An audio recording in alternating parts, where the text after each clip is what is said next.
오늘은 선거법 개정을 앞두고 지금 양당 구도가 갖고 있는 문제점과 해결책에 대해서 지방의회의 예를 들면서 설명해 보도록 하겠습니다. 한국 정치 시스템과 사회적 분위기에서는 시장이 속한 당이 다수당일 경우 독재로 이어질 확률이 굉장히 높습니다. 물론 예외도 있겠지만 왜 그런지 한번 말씀드려 보도록 하겠습니다. 좋아요 앤 구독.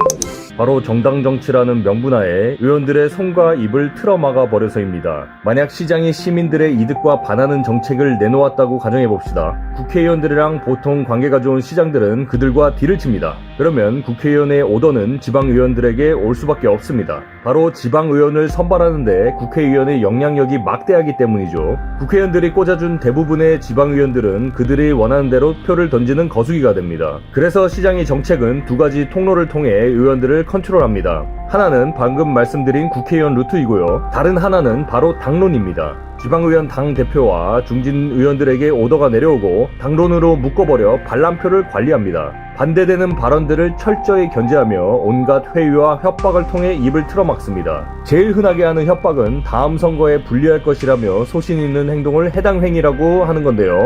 이게 은근히 먹힙니다. 실제로 이번 지방선거에서 이런 이유로 컷오프된 사람들도 종종 봤고요. 의리와 당에 대한 충성심을 강조하며 이것을 위반하면 매우 큰일 나는 것처럼 집단 최면을 겁니다. 초등학교 때랑 똑같습니다. 보통 사람들은 업계에서 왕따를 당해 매장당하고 배신자 낙인이 찍히는 것을 제일 무서워하거든요. 무조건 오더를 따를 수밖에 없는 의원들은 점점 사고가 단순해지며 큰 그림을 못 그리고 작은 틀 안에서 무능해집니다. 사고하는 내가 죽을 수밖에 없죠. 이렇게 완성된 카르텔로 특정 집단의 이해관계를 위한 정책이라도 무조건 통과될 수밖에 없습니다. 말은 그럴싸하게 포장하지만 결국 독재입니다. 물론 모든 지방의회가 이렇다는 것은 아닙니다. 민주적으로 돌아가는 곳도 많겠죠. 그러나 저는 이런 경우를 개인적으로 많이 목격했고 우리나라 특유의 조직문화, 친목문화가 의원들의 입을 막고 손가락을 컨트롤하는데 악용되고 있는 실정입니다. 그래서 국민들은 지방의회에 어이없는 삽질을 많이 목격하는 것입니다. 이럴 거면 지방의회를 없애버리라고 하는데 그것은 오히려 시대를 역행하는 것입니다.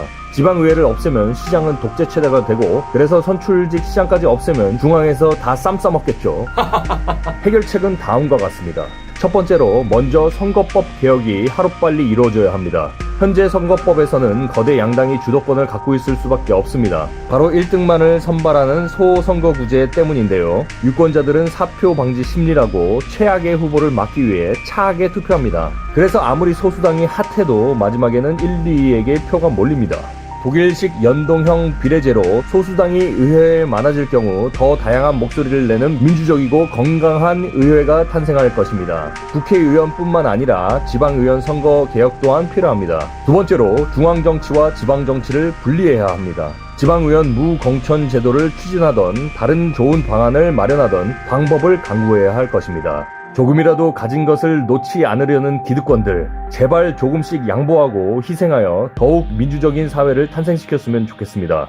지금 같은 시스템이면 2030 청년들이 백날 들어와도 눈치만 보면서 본인 생각조차 갖기 힘든 분위기가 반복될 것입니다. 날로 발전하는 디지털화로 가까운 미래에는 직접 민주주의로 가야 합니다. 발전하는 4차 산업과 시민의 의식을 따라가지 못하는 정치권의 모습은 결코 우연이 아닙니다.